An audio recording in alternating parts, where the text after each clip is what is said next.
जय श्री राम। मार्कंडे पुराण की जय। हनुमत भगवान की जय।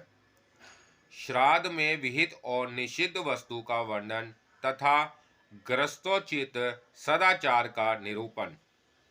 मदालसा कहती है, बेटा, भक्ति पूर्वक लाई हुई कौन वस्तु पितरों को प्रिय है और कौन वस्तु अप्रिय, इस बात का वर्णन करती हूँ, सुनो। हविष्यार्थ से पितरों को 1 मास तक तृप्ति बनी रहती है। गाय का दूध अथवा उसमें बनी हुई खीर उन्हें 1 वर्ष तक तृप्त रखती है। जिस कन्या का विवाह गौरी अवस्था में हुआ है उससे उत्पन्न पुत्र से और गाय के श्राद्ध से पितर अनंत काल तक तृप्त रहते हैं, इसमें तनिक भी संदेह नहीं है। अत्रों में श्यामक, सावा, राजश्यामक, प्रसति का निवार और पोषकल ये पितरों को तृप्त करने वाले हैं। जौ, धान, गेहूँ, तिल, मूंग, सरसों, कंगनी, कोदू और मटर ये बहुत ही उत्तम है। मकई, काला और उड़द, भ्रूषी और मसूर ये श्राद्ध कर्म में निंदित माने गए हैं। लहसुन, गाजर, प्याज, मूली, सत्तू, रस और वर्ण से हीन अन्याय वस्तुएं, गंधारिक, लौकी, खारा, नमक, लाल गोंद, भोजन के साथ पृथक नमक ये श्राद्ध में वर्जित है। इसी प्रकार जिसकी वाणी से कभी प्रशंसा नहीं की जाती वह वस्तु श्राद्ध में निषिद्ध है। सूद में मिला हुआ, पतित मनुष्यों के यहाँ से आया हुआ अन्याय से तथा कन्या को बेचने से प्राप्त किया हुआ धन श्राद्ध के लिए अत्यंत निषिद्ध है। दुर्गंधित, फैन युक्त, थोड़े जल वाले सरोवर से लाया हुआ, जहाँ गाय की प्यास ना बुझ सके ऐसे स्थान से प्राप्त किया हुआ, रात का भरा हुआ, सब लोगों का छोड़ा हुआ अपेय तथा पोसले का जल श्राद्ध में सदा ही वर्जित है। मृगी, भेड़, ऊँटनी, घोड़ी आदि भैंस और चावरी गाय का दूध श्राद्ध में निषिद्ध है। हल की ब्याही हुई गौ का भी 10 दिन के भीतर का दूध वर्जित है। मुझे श्राद्ध के लिए दूध दो, यो कहकर लाया हुआ दूध भी श्राद्ध कर्म में ग्रहण करने योग्य नहीं है। जहाँ बहुत से जंतु रहते हों, जो रूखी और आग से जली हुई हो, जहाँ अनिष्ट एवं दुष्ट शब्द सुनाई पड़ते हों, जो भयानक दुर्गंध से भरी हो, ऐसी भूमि श्राद्ध कर्म में वर्जित है।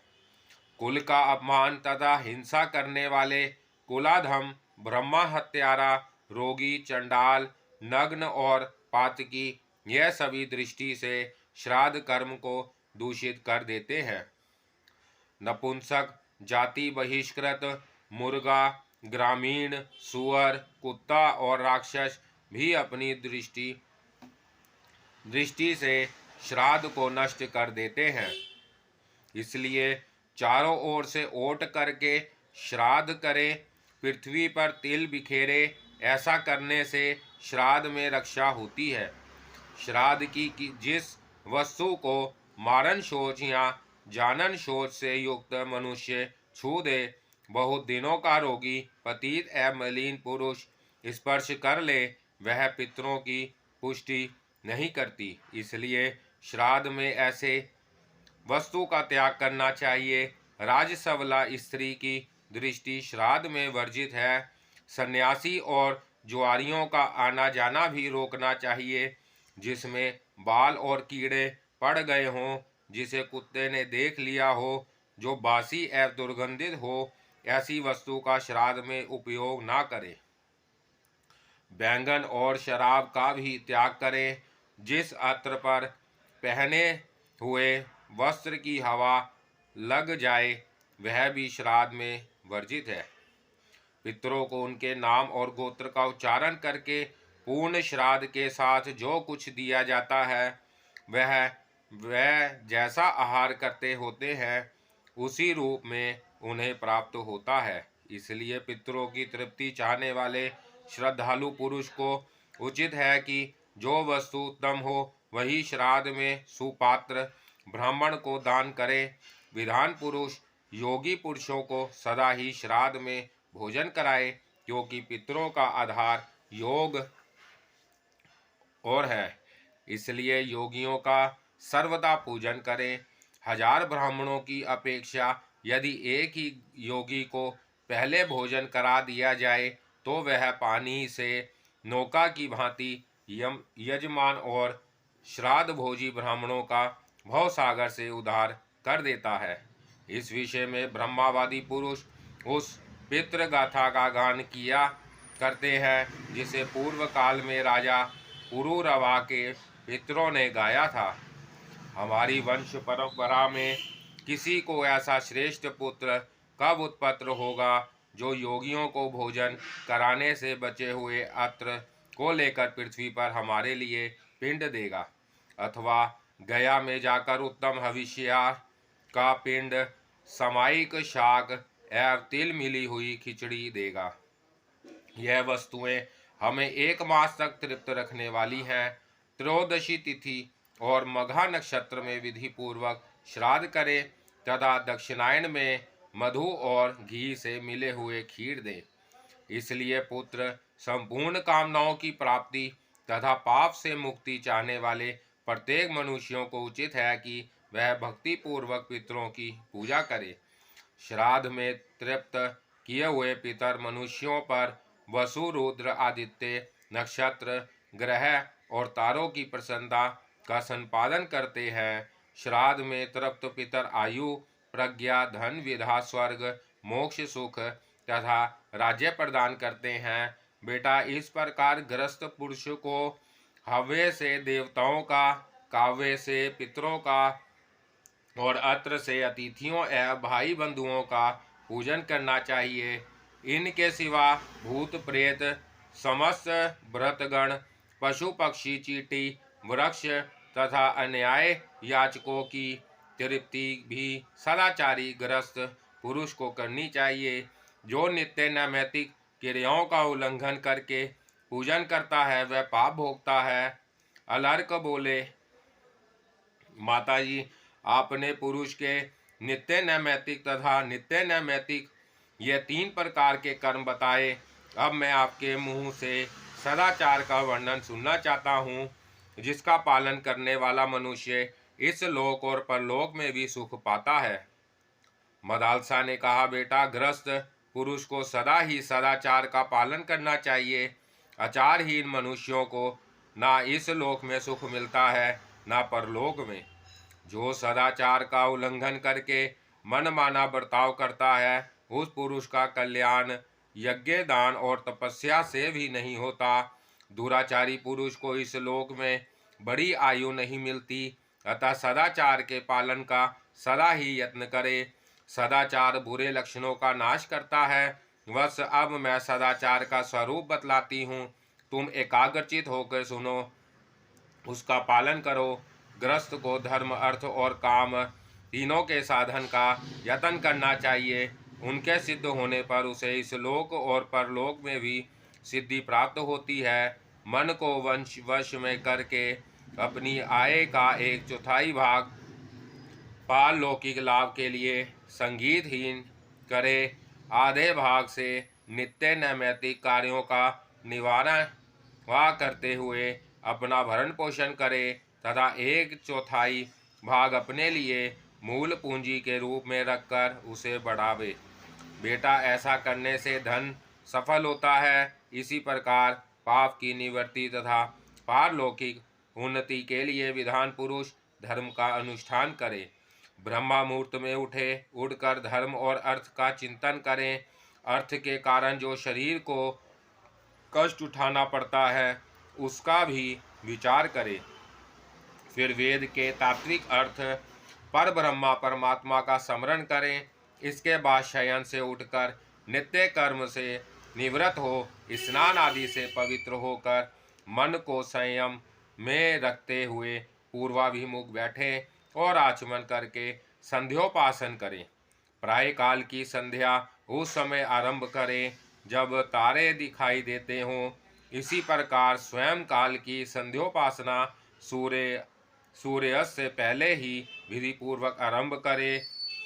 आपत्ति काल के सिवा और किसी समय उसका त्याग ना करें। बुरी बुरी बातें बकना, झूठ बोलना, कठोर वचन मुंह से निकालना, असत्य शास्त्र पढ़ना, नास्तिकवाद को अपनाना तथा दुष्ट पुरुषों की सेवा करना छोड़ दें। मन को वश में रखते हुए प्रतिदिन स्वयं काल और प्रातःकाल हवन करें। उदय और अस्त के समय सूर्य मंडल का दर्शन ना करें। बाल संवारना, आईना देखना, दातुन करना और देवताओं का तर्पण करना, यह सब कार्य पूर्वा काल में ही करना चाहिए। ग्राम निवास स्थान, तीर्थ और क्षेत्रों के मार्ग में, जोते हुए खेत में तथा गौशाला में मल मूत्र ना करें। पराई स्त्री को नंगी अवस्था में ना देखें। अपनी विष्ठा पर दृष्टिपात ना करें। रज सवला स्त्री का दर्शन, स्पर्श तथा उसके साथ भाषण भी वर्जित है। पानी में मल मूल का त्याग अथवा मैथुन ना करें। बुद्धिमान पुरुष मल मूत्र, केश, राख, खोपड़ी, भूसी, कोयले, हड्डियों के चूर्ण, रस्सी, वस्त्र आदि पर तथा केवल पृथ्वी पर और मार्ग में कभी ना बैठें। ग्रस्त मनुष्य अपने वैभव के अनुसार देवता, पितर, मनुष्य तथा अन्याय प्राणियों का पूजन करके पीछे भोजन करें। भली भांति आचमन करके हाथ पैर धोकर पवित्र हो पूर्ण या उत्तर की ओर मुंह करके भोजन के लिए आसन पर बैठें और हाथों को घुटनों के भीतर करके मौन भाव से भोजन करें। भोजन के समय मन को अन्यंत्र ना ले जाए। यदि अत्र किसी प्रकार की हानि करने वाला हो तो उस हानि को ही बतावें। उसके सिवा अत्र के और किसी दोष की चर्चा ना करें। भोजन के साथ पृथक नमक लेकर ना खाएं। अधिक गर्म अत्र खाना भी ठीक नहीं है। मनुष्य को चाहिए कि खड़े होकर या चलते चलते मल मूत्र का त्याग, आचमन तथा कुछ भी भाषण ना करें। झूठे मुंह वार्तालाप ना करें तथा उस अवस्था में स्वाध्याय भी वर्जित है। झूठे हाथ से गौ, ब्राह्मण, अग्नि तथा अपने मस्तक का भी स्पर्श ना करें। झूठी अवस्था में सूर्य, चंद्रमा और तारों की ओर जानबूझकर ना देखें। दूसरे के आसन, शैया और बर्तन का भी स्पर्श ना करें। गुरुजनों के आने पर उन्हें बैठने को आसन दें।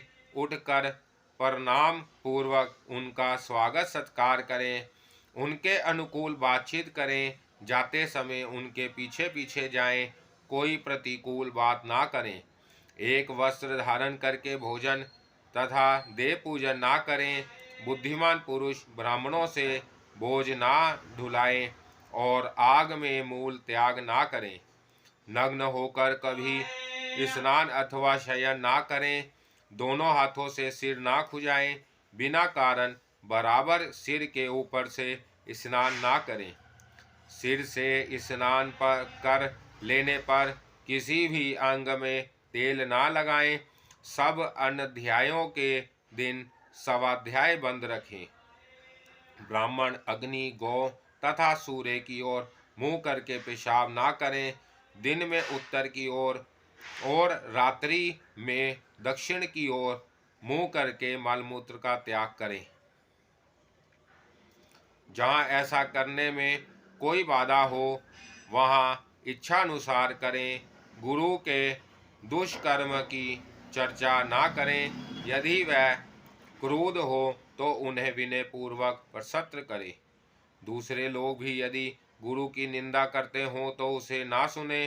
ब्राह्मण, राजा, दुख से आतुर मनुष्य, विधा, वृद्ध पुरुष, गर्भिणी स्त्री, बोझ से व्याकुल मनुष्य, गूंगा, अंधा, बहरा, मत, उन्मत्त, व्यभिचारिणी स्त्री, शत्रु, बालक और पतित, ये यदि सामने से आते हों तो स्वयं किनारे हटकर इनको जाने के लिए मार्ग देना चाहिए।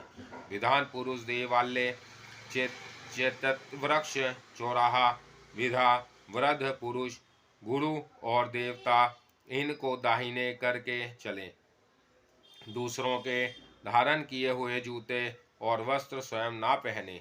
दूसरों के उपयोग में लाए हुए यज्ञोपवीत आभूषण और कमंडलू का भी त्याग करें। चतुर्दशी, अष्टमी, पूर्णिमा तथा पूर्व के दिन तेलाभ्यंग एवं स्त्री से वास ना करें। बुद्धिमान मनुष्य कभी पैर और जंघा फैलाकर ना खड़ा हो, पैरों को ना हिलाए तथा पैरों को पैर से ना दबाएं। किसी को चुभती बात ना कहे, निंदा और चुगली छोड़ दें। दंभ, अभिमान और तीखा व्यवहार कदापि ना करें। मूर्ख, उन्मत्त, व्यसनी, कुरूप, मायावी, हीनांग तथा अधिकांग मनुष्यों की खिल्ली ना उड़ाएं। पुत्र और शिष्यों को भिक्षा देने के लिए आवश्यकता होने पर उन्हीं को दंड दें, दूसरों को नहीं। आसन को पैर से खींचकर ना बैठें। स्वयं काल और प्रय काल पहले अतिथि का सत्कार करके फिर स्वयं भोजन करें। बस सदा पूर्व या उत्तर की ओर मुंह करके ही दातुन करें। दातुन करते समय मौन रहे। दातुन के लिए निषिद्ध वृक्षों का परित्याग करें। उत्तर और पश्चिम की ओर सिर करके कभी ना सोएं। दक्षिण या पूर्व दिशा की ओर ही मस्तक करके सोएं। दुर्गंधित युक्त जल में स्नान ना करें। रात्रि में ना नहाएं। ग्रहण के समय रात्रि में भी स्नान करना बहुत उत्तम है। इसके सिवा अन्य समय में दिन में ही स्नान का विधान है। स्नान कर लेने के बाद हाथ या कपड़े से शरीर को ना मलें। बालों और वस्त्रों को ना फटकारें। विधान पुरुष बिना स्नान किए कभी चंदन ना लगाएं। लाल, रंग बिरंगे और काले रंग के कपड़े ना पहने जिसमें बाल, थूक या कीड़े पड़ गए हों, जिस पर कुत्ते की दृष्टि पड़ी हो, जिसको किसी ने चाट लिया हो अथवा जो सार भाग निकाल लेने के कारण दूषित हो गया हो, ऐसे अत्र को ना खाएं। बहुत देर के बने हुए और बासी भात को त्याग दे। मीठी साग, ईख के रस और दूध की बनी हुई वस्तुएं भी यदि बहुत दिनों की हो तो उन्हें ना खाएं। सूर्य के उदय और अस्त के समय शयन ना करें। बिना नहाए, बिना बैठे, अन्याय मनसक होकर शया पर बैठकर या सोकर केवल पृथ्वी पर बैठकर बोलते हुए एक कपड़ा पहनकर तथा भोजन की ओर देखने वाले पुरुष को ना देकर मनुष्य कदापि भोजन ना करे। सवेरे शाम दोनों समय भोजन की यही विधि है। विधान पुरुष को कभी पराई स्त्री के साथ समागम नहीं करना चाहिए। पर स्त्री संगम मनुष्यों के इष्ट, पूर्त और आयु का नाश करने वाला है। इस संसार में पराई स्त्री समागम के समान मनुष्यों की आयु का विधातक कार्य दूसरा कोई नहीं है। देव पूजा, अग्निहोत्र, गुरुजनों को प्रणाम तथा भोजन भली भांति आचमन करके करना चाहिए। स्वच्छ, फैन रहित, दुर्गंध शून्य और पवित्र जल लेकर पूर्व या उत्तर की ओर मुंह करके आचमन करना चाहिए।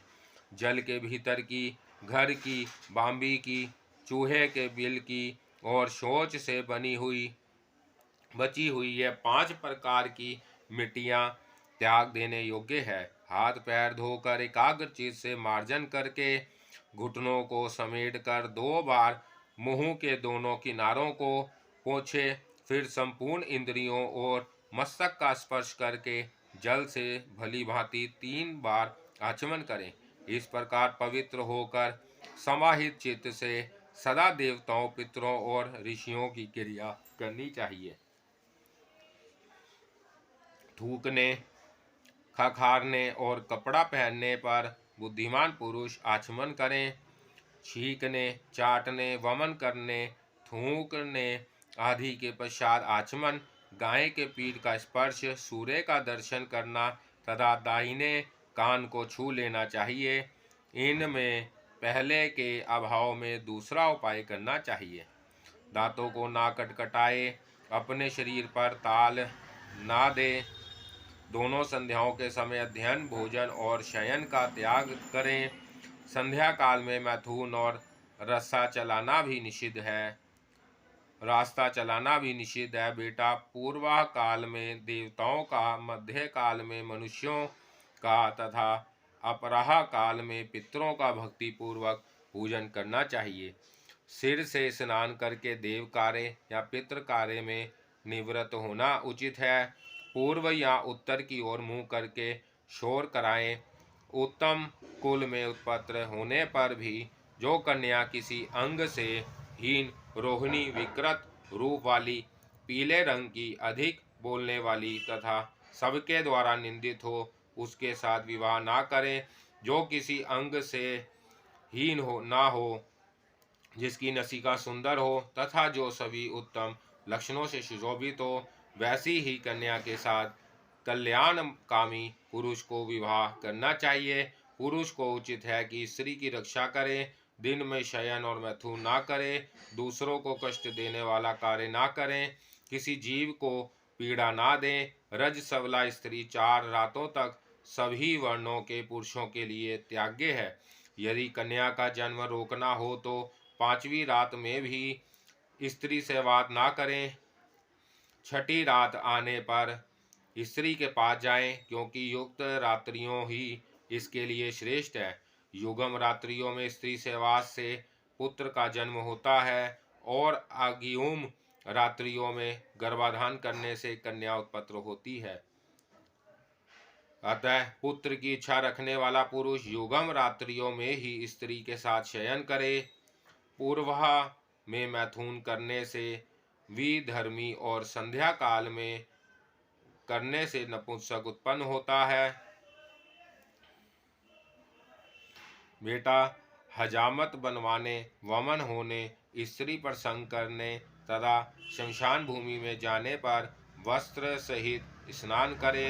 देवता, वेद, तेज, साधु, सच्चे, महात्मा, गुरु, पतिव्रता, यज्ञकर्ता और तपस्वी इनकी निंदा अथवा परिहास ना करें। यदि कोई उदंड मनुष्य ऐसा करता हो तो उसकी बात सुने भी नहीं।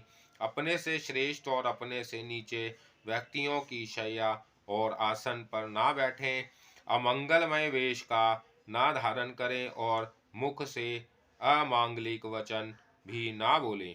स्वच्छ वस्त्र पहने और श्वेत पुष्पों की माला धारण करें। उदंड, उन्मत्त, अविनीति, शीलहीन, चोरी आदि से दूषित, अधिक अपव्ययी, लोभी, वैरी, कुलटा के पति, अधिक बलवान, अधिक दुर्लभ, लोक में निंदित तथा सब पर संदेह करने वाले लोगों से कभी मित्रता ना करें। साधु, सदाचार, विधान, चुगली ना करने वाले, समर्थवान तथा उद्योगी पुरुषों से मित्रता स्थापित करें। विधान पुरुष वेद, विधा एवं व्रत में निशांत पुरुषों के साथ बैठे। मित्र, दीक्षा प्राप्त पुरुष, राजा, स्थान, स्नातक, शशुर तथा ऋत्विक इन 6 पूजनीय पुरुषों का घर आने पर पूजन करे। जो द्विज संवत्सर व्रत को पूरा करके घर पर आवे, उनकी अपने वैभव के अनुसार यथा समय आलस्य त्याग करके पूजा करें और कल्याणकामी पुरुष उनकी आज्ञा का पालन करने के लिए सदा उद्यत रहे। बुद्धिमान पुरुष को चाहिए कि उन ब्राह्मणों के फटकारने पर भी कभी उनके साथ विवाद ना करें। घर के देवताओं का यथास्थान भली भांति पूजन करके अग्नि स्थापन पूर्वक उसमें आहुति दें। पहली आहुति ब्रह्मा को, दूसरी प्रजापति को, तीसरी ग्रहकों को और चौथी कश्यप को तथा 5वीं अनुमति को दें। फिर पूर्व कथानुसार ग्रह बलि देकर वैश्य देव बलि दे। देवताओं के लिए पृथक पृथक स्थान का विभाग करके उनके लिए बलि अर्पित करें। उसका कर्म बतलाती हूँ, सुनो। एक पात्र में पहले पर्जन्य, जल और पृथ्वी को 3 बलि दे। फिर प्राची आदि प्रत्येक दिशा में वायु को बलि देकर क्रमशः उन दिशाओं के नाम से भी बलि अर्पित करें। तत्पश्चात ब्रह्मा, अंतरिक्ष, सूर्य, विश्वदेव, विश्वभूत, उषा तथा भूतपति को क्रमशः बलि दे। फिर पितृभ्य सवधा नमः कहकर दक्षिण दिशा में अपसव्य होकर पितरों के निमित्त बलि दें। फिर पात्र से अत्र का शेष भाग और जल लेकर यक्षमेत ते निर्णय जन्म इस मंत्र से वायव्य दिशा में उसे विधि पूर्वक छोड़ दे। तदंतर रसोई के अत्र से अग्रासन तथा हंतकार निकालकर उन्हें विधि पूर्वक, हाँ कुत्ता मार पानी पाव देते, ब्राह्मण को दें। देवता आदि के सब कर्म उनके तीर्थ से ही करने चाहिए। ब्रह्मा तीर्थ से आचमन करना चाहिए। दाहिने हाथ में अंगूठे के उत्तर और जो एक रेखा होती है वह ब्रह्मा तीर्थ के नाम से प्रसिद्ध है, उसी से आचमन करना उचित है। तर्जनी और अंगूठे के बीच का भाग पितृ तीर्थ कहलाता है। नंदी मुख पितरों को छोड़कर अन्य सब पितरों को उसी तीर्थ से जल आदि देना चाहिए। उंगलियों के अग्रभाग में देव तीर्थ है, उससे देव कार्य करने का विधान है। कनिष्ठिका के मूल भाग में काय तीर्थ है, उससे प्रजापति का कार्य किया जाता है। इस प्रकार इन तीर्थों से सदा देवताओं और पितरों के कार्य करने चाहिए, अन्य तीर्थों से कदापि नहीं। ब्रह्मा तीर्थ से आचमन उत्तम माना गया है। पितरों का तर्पण पितृ तीर्थ से, देवताओं को देव तीर्थ से और प्रजापति का कार्य तीर्थ से करना श्रेष्ठ बताया गया है। नंदी मुख के पितरों के लिए पिंडदान और तर्पण प्रजापत्य तीर्थ से करना चाहिए। विधान पुरुष एक साथ जल और अग्नि ना लें। गुरुजनों तथा देवताओं की ओर पाँव ना फैलाएं।